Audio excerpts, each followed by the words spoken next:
It's a term that's become popular of late. Shift and pivot. Simply put, it's when we decide to make a significant change in our lives, whether it's related to career or lifestyle, relationships. So many things can come with a shift and a pivot. And my first guest is the founder and CEO of a branding and marketing company and the host of a radio show called Money Making Conversations Masterclass. Please welcome Rushion McDonald to the show. Thank you. I'm very happy to be here. I am very happy to have you here because so many people, especially 30s and 40s, sometimes even as we get into our 50s, decide it's time to go and do what we said we really wanted to do. Do not allow age to be an excuse to stop you from Well, let's just start off right there because that is usually what a lot of people get stuck on. I always tell people between 18 and 24 is when you are a person who wants to pursue that dream.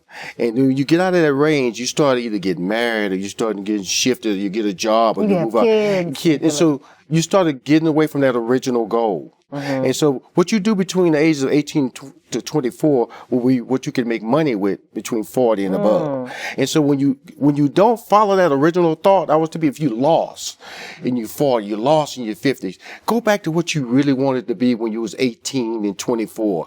Recapture that hope and finalize that into a plan. Then you can get focused and happiness can come back into your life. So let's talk about what you wanted to do between 18 and 24. What did you say you wanted to do and how you ended up selling the copy machines at IBM? I started. Let's go there because of the fact that I didn't want to go to college. I went to college because everybody told me to go to college. In fact, it took me 7 years to graduate. I graduated with a mathematics degree. Okay. But while in college, I started doing stand-up comedy. Okay. In college. And in IBM, I was doing stand-up comedy at night. So I went to college because people told me I had the talent to do that. But my heart was in being an entertainer. And I was doing stand-up. And so people were looking at IBM stand-up. You're crazy if you leave this job. IBM, Big Blue, stand-up comedy, you're not going to be the next Eddie Murphy. Is that what family members were saying that too? Everybody. Like you better not leave that good job? I'm going to tell you something. Anybody who sees something they don't understand, they're going to question you and tell you that's a bad move. I always tell people, if you want to be a doctor, you don't go to a mechanic. You go to people who understand your views, understand your values, and also understand that if it's something you want to do, put the time into it. And so that's what I did, and that's what you're doing. You could do a lot of things in life, but this is a lot of work. And people understand that. People understand what you do as a talk show host, but they can understand what a banker does, what a mailman does. So in their mind, they can understand what that 8 hours looks like. Right. People will ask you sometimes, ask me, what you do all day? I can't tell you. You're just busy. Yeah, I'm creative. So very creative. So listen, I want to talk about how you created so much success out of this comedy profession, because that's the one thing folks are telling you not to do. You end up working with some of the greats in comedy, creating great shows. It's relationships and also pursuing, originally from Houston, Texas. I started doing stand-up there. Then I moved to New York, stayed there 2 years. Then I moved to Los Angeles, stayed there 15 years. And so, look. But even in all that shifting, it was the relationships that you created? Relationships, and also I was willing to change. I was willing to overcome the fear aspect, which change is all about. I always use it as an example. Fear is like walking into a dark room. When you walk into a dark room, you immediately look for the light. But if you walk in that room and just settle in there, then things become in focus. If you allow your natural fears to subside, the room gets clearer and clearer, and you can get through and navigate through life in that dark room. But if you turn on that light, it doesn't give you that option. Absolutely. And we've worked with some really big names. And you've got this really great program where you're having these lively discussions with some of these big names about managing and money and shifting and pivoting. Well, I just saw Kim Whitley. I gave her first casting job on Parenthood. She was a clown. Sherry Shepherd, I gave her first casting job in 1998 on the Jamie Foxx show when I was co-executive producer. Steve Harvey, he was my opening act. That's how we met in stand-up comedy, Steve Harvey. I started managing him from 2000 to 2016. That's Steve Harvey.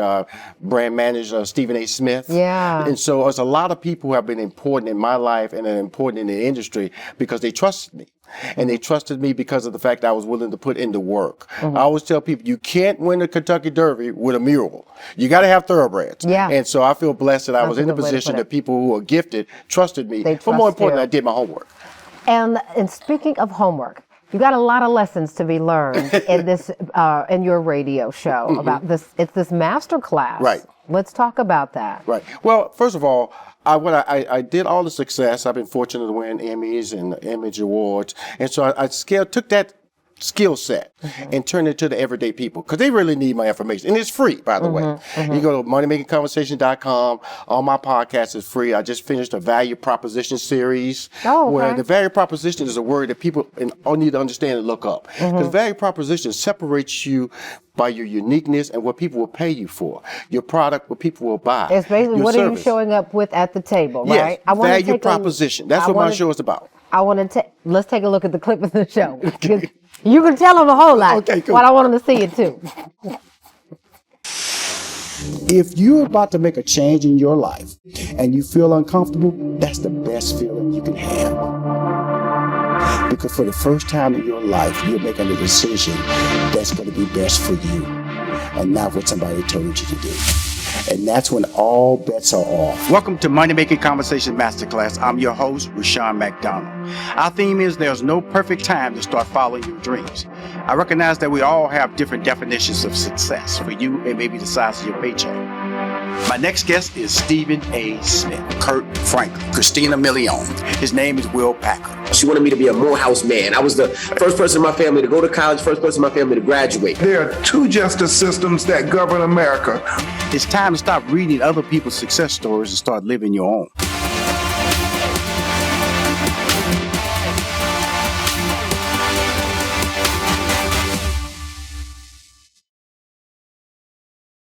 I love it. Living your own success story. Yes. That's what we're going to talk about with a couple of young people who have got some great advice. I know you want to share with them, so stay with us. We've got 2 viewers who are ready to shift and pivot. They are here for some guidance on how to maneuver their way through the process of changing careers. And Rushion is going to help them out. Stay with us.